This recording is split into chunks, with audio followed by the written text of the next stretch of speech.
تک جو سلسلہ قادریہ میں جو بھی مرید ہوگا دوست پاک فرماتے ہیں کہ اللہ پاک نے وہ رجسٹر مجھے عطا فرما دیا، وہ رجسٹر مجھے عطا کر دیا ہے۔ یہاں ایک بات عرض کرتا چلا جاؤں، لوگ ہیں اللہ والوں کا انکار کرتے ہیں، اولیاء اکرام کا انکار کرتے ہیں۔ ہم نہیں سمجھ سکتے کہ اولیاء اکرام ہوتے کیا ہیں۔ ولی اللہ اس کا معنی ہے اللہ کا دوست، اور جو دوست اور محب اور محبوب کا یہ اصول ہوتا ہے، محبوب جو بھی چاہے کرے، محب اس سے پیار کرتا ہے۔ اللہ کے ولی جو ہوتے ہیں یہ اللہ کے دوست ہیں، اللہ اپنے ولیوں سے محبت فرماتا ہے، یہ جو بھی زبان سے نکالتے ہیں اللہ اسے قبول فرما لیتا ہے، اسے قبول فرما لیتا ہے۔ بغداد کا بہت بڑا تاجر غوث پاک رضی اللہ تعالیٰ عنہ کی بارگاہ میں حاضر ہوا، آج کے عرض کرنے لگا سرکار آپ کے نانا جان نے ارشاد فرمایا کہ کوئی کسی کو دعوت دے کھانے کی، سامنے والا آدمی کو چاہیے کہ دعوت قبول فرما لے۔ سرکار میں اپنے گھر میں آپ کو کھانے کے دعوت پیش کرتا ہوں، آپ قبول فرمائے۔ غوث پاک رضی اللہ تعالیٰ عنہ نے فرمایا کہ اپنے مرضی سے کچھ نہیں کہہ سکتے، ہم اپنے مرضی سے، اس لیے جو اللہ کا نیک بندہ ہوتا ہے، جو اللہ کا ولی ہوتا ہے، وہ اپنی مرضی سے کچھ نہیں کرتا، جو بھی اللہ کی طرف سے اشارہ ملتا ہے وہی کام وہ کیا کرتا ہے۔ غوث پاک نے سر جھکا لیا، تھوڑی دیر کے بعد میں فرمایا کہ ہاں ٹھیک ہے میں حاضر ہو جاؤں گا، حاضر ہو جاؤں گا۔ وہ کھانے کا ٹائم آیا، دعوت کا ٹائم آیا، وہ وقت آیا، وہ دن آیا، وہ ساتھ وہ گھڑی آئی۔ غوث پاک رضی اللہ تعالیٰ عنہ اپنے خلیفوں کے ساتھ میں ان کے گھر میں حاضر ہوئے، جا کے دیکھا کہ بڑا علماء اکرام کا، اللہ کے ولیوں کا جمع غفیر ہے، سب کھانے پہ وہاں دسترخوان پہ موجود ہے، اور کھانا بھی حاضر ہو گیا۔ گھر والے نے کہا حضرت کھانا تناول فرما لیں۔ جتنے میں دو آدمی ایک بہت بڑا ٹوکرا لے کے آئے، ٹوکرے کا منہ بند تھا، اور آ کر وہ دسترخوان کی سیٹ میں وہ ٹوکرا رکھ دیا، وہ ٹوکرا وہ رکھ دیا۔ غوث پاک رضی اللہ تعالیٰ عنہ نے آنکھیں بند کر لی، تھوڑی دیر کے بعد میں فرمایا کہ ٹوکرا اٹھا کے میرے پاس لاؤ، وہ ٹوکرا اٹھا کے میرے پاس لاؤ۔ غوث پاک رضی اللہ تعالیٰ عنہ کا حکم تھا، وہ ٹوکرا آپ کی خدمت میں لایا گیا۔ آپ نے فرمایا کہ اس کا منہ کھولو۔ جب اس کا منہ کھولا گیا تو آپ نے فرمایا قم باذن اللہ، فرمایا کہ اللہ کے حکم سے کھڑا ہو جا۔ اس میں ایک نوجوان لڑکا تھا، اس سے پہلے آنکھوں سے اندھا تھا، منہ سے وہ گنگا تھا، زبان سے کانوں سے بہرا پوڑا تھا، پاؤں سے وہ لنگڑا تھا، وہ ہاتھ اور پیر اس کے کام نہیں کرتے تھے۔ جیسے کہ غوث اعظم کا فرمان ان کے کانوں میں پڑا تو غوث اعظم کا فرمان سنتے وہ اللہ کے حکم سے کھڑا ہو گیا، کھڑا ہو گیا۔ نگاہ ولی میں وہ تاثر دیکھی، بدلتی ہزاروں کی یہ تقدیر دیکھی۔ غوث پاک رضی اللہ تعالیٰ عنہ نے ایک نگاہ کرم اس پہ ڈالی، اور اس مدرزاد اندھے کو، للے اور لنگڑے کو ایک سیکنڈ میں اس کو تندرست فرما دیا۔ تو یہ بارگاہ اولیاء اکرام کے اندر کیا نہیں ملتا، یہ سب کچھ ملتا ہے، لیکن کیا ہے کہ طلب ہونی چاہیے، ہماری طلب ہونی چاہیے، دل ہمارا صاف ہونا چاہیے، لینے کا ڈھنگ ہونا چاہیے، سلیقہ ہونا چاہیے۔ وہ ایک شخص نا دنیا پھر رہا تھا، بولا کہ مجھے کسی کامل پیر کا مرید بننا، کامل پیر کا مرید بننا ہے۔ چلتے چلتے کسی بزرگ کے پاس میں پہنچا کہ حضرت بہت گھما پھرا ہوں لیکن کوئی کامل پیر نہیں مل رہا ہے جو میں سب مرید بن جاؤں۔ اس بزرگ نے کہا کہ کامل پیر مل جائے گا، ایک کام کرو آج یہاں رکو، میری دعوت کھاؤ، میرے یہاں کھانا کھاؤ۔ آپ نے خادم کو حکم دیا کہ بازار سے مارکیٹ سے مچھلی لے کے آؤ اور مچھلی کا گوشت پکاؤ، اس کو کھلاؤ۔ آپ جانتے ہیں کہ مچھلی کا گوشت کھانے کے بعد میں پیاس بہت لگتی ہے، بہت پیاس لگتی ہے۔ اس کو پیٹ بھر کے کھانا کھلایا، مچھلی کا گوشت۔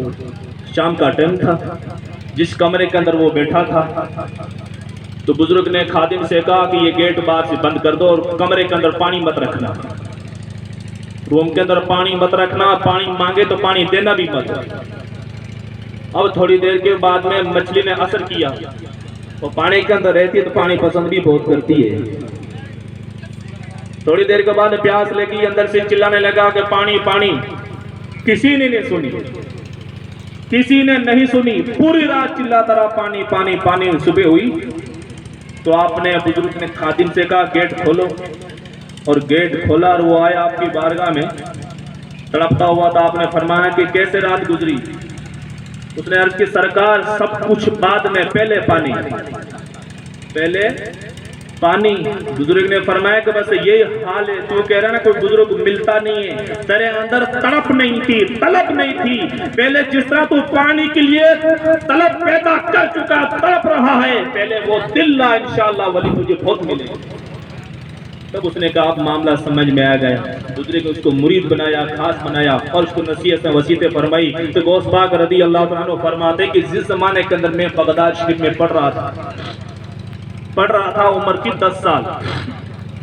10 سال کی عمر میں جب میں پڑھ رہا تھا اپنے بستی میں کسی مکتب کے اندر، جب میں گھر سے نکلتا تھا، آج ہمارے بچے اسکول یا مدرسہ جاتے ہیں نا، کسی کو باپ چھوڑنے جاتا ہے، کسی اس کا بھائی جاتا ہے، کسی بچے کو اس کی امی چھوڑنے جاتی ہے، اور کسی کے گیٹ پہ گاڑی، بس، ٹیکسی، ٹیمپو ہوتا، بچے اس میں بیٹھ کے مدرسہ جاتے ہیں.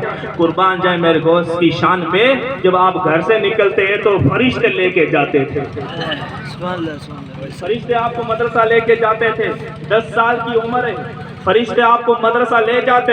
غوث پاک فرماتے ہیں جب مدرسہ کے اندر پہنچتے تھی آواز آتی تھی کہ لوگوں ہٹ جاؤ، یہ وقت کا ولی آ گیا، ہر جو وقت کا ولی آ گیا ہے. تو پھر آپ سے کسی نے عرض کی سرکار آپ ولی کب بنے تھے؟ حالانکہ آپ پیدائشی ولی تھے. غوث پاک رضی اللہ تعالیٰ عنہ پیدائشی ولی ہیں. کسی نے عرض کی سرکار آپ کب ولی بنے؟ غوث پاک رضی اللہ تعالیٰ عنہ نے ارشاد فرمایا اے پوچھنے والے میں ولی کیسے بنا، کب بنا، یہ بعد میں پوچھنا. میں علم دین پڑھاتے اللہ پاک نے مجھے کتب بنا دیا ہے. اب پتا چلا کہ کوئی ولی جاہل نہیں ہوتا، کوئی ولی جاہل نہیں ہوتا، ہر ولی عالم ہوتا ہے. اللہ پاک پہلے اسے عالم دین بناتا ہے، پھر اپنا مقرب بندہ بناتا ہے. تو غوث پاک رضی اللہ تعالیٰ عنہ فرماتے ہیں کہ جس زمانے میں بغداد شریف میں پڑھ رہا تھا تو میرے 2 ساتھی اور بھی تھے، کلاس فیلو تھے. فرماتے ہیں کہ ہم نے ایک دن ارادہ کیا، اور ساتھیوں میں سے ایک کا نام ابن سقا اور ایک کا نام عبداللہ. تو یہ 2 ساتھی وہ تھے اور ایک میں تھا. ارادہ کیا کہ آج کسی ولی کی زیارت کرنی ہے، کسی ولی کی زیارت کرنی ہے. اور میں اگر اس پر حدیث پیش کروں، وقت بھی قلت ہے. حضور مرشد اعظم راجستھان تشریف لانے والے ہیں باپو غلام حسین صاحب قبلہ، اور وہ شخص آ رہے ہیں کہ آپ اپنے قسمت پہ جتنا فخر کریں، ناز کریں، اتنا کم ہے. ویسے آل رسول اسٹیج پہ موجود ہیں، آپ ان کو دیکھیں، ان کا دیدار کریں. ان کو دیکھنا عبادت ہے، یہ مبالغہ نہیں ہے، یہ حقیقت ہے. ان کو دیکھنا عبادت ہے آل رسول کو. لیکن مرشد اعظم راجستھان حضور باپو غلام حسین شاہ جیلانی اولاد غوث اعظم کی اولاد ہے. ان قریب ہمارے اور آپ کے بیچ میں تشریف لانے والے ہیں. وہ منہ سے آپ کے لیے دعا فرمائیں گے، لیکن آپ ان کا چہرہ دیکھیں گے تو آپ سمجھ جائیں گے کہ بس ولی بہت دیکھے، لیکن نگاہ ولی میں وہ اداس دیکھی، بدلتی ہزاروں کی تقدیر دیکھی. آپ یہ تکلیف میں بیٹھے ہیں، سب بھول جائیں گے، سب بھول جائیں گے آپ. تو غوث اعظم رضی اللہ تعالیٰ عنہ فرماتے ہیں کہ یہ 2 باتیں سنیں، شاید کہ حضور تشریف لے آئے. فرماتے ہیں کہ ہم وہ 3 ساتھی نکلے مدرسہ سے ایک ولی کی زیارت کرنے کے لیے. اس ٹائم کا جو ولی تھا مشہور بغداد شریف کے اندر، یہ ایک سید صاحب تشریف لے آئے، حضور مشاہد رضا صاحب کے یہ صاحبزادے.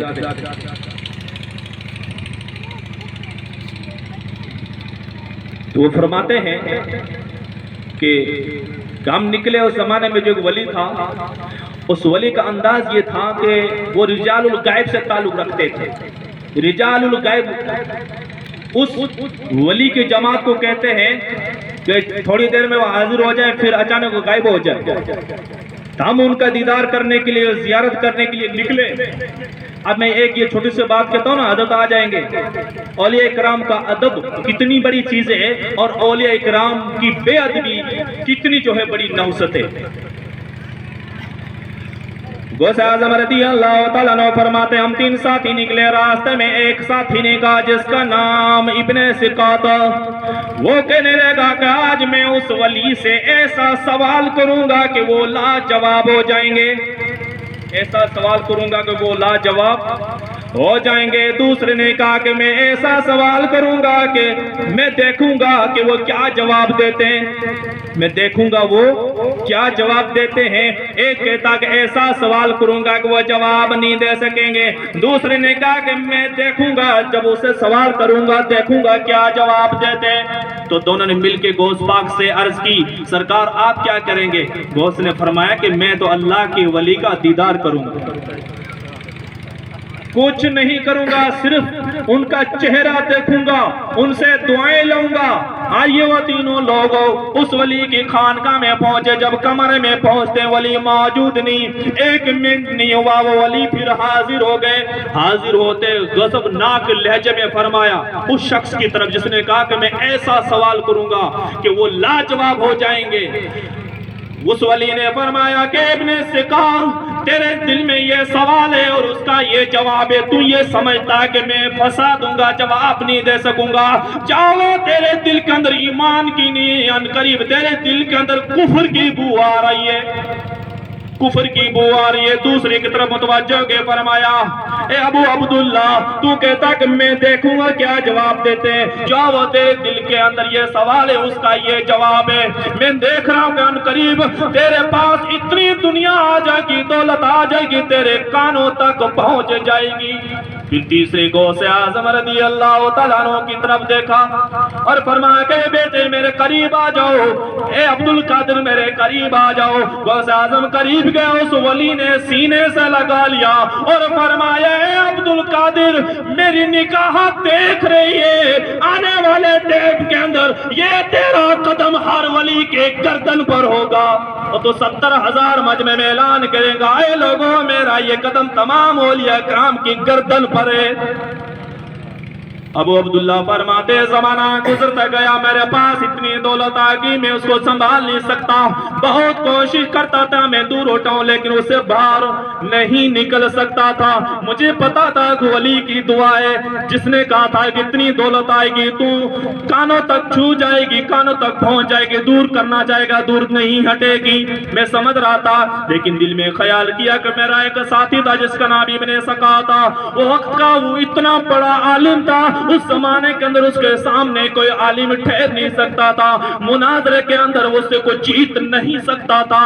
وہ ملک روم چلا گیا، ملک روم پہنچا تو ایک بادشاہ تھا ملک روم کا، عیسائی تھا، اس کے دربار میں وہ وزیر بن کے رہا، وہ عالم ابن سکا۔ جب اس کے پاس رہا تو وقت گزرتا گیا، اچانک اس ابن سکا جو عالم تھا اس کی نظر بادشاہ کی بچی پہ پڑ گئی اور اس ابن سکا نے بادشاہ کو نکاح کا پیغام دے دیا کہ اپنی بچی کی شادی مجھ سے کرا دو۔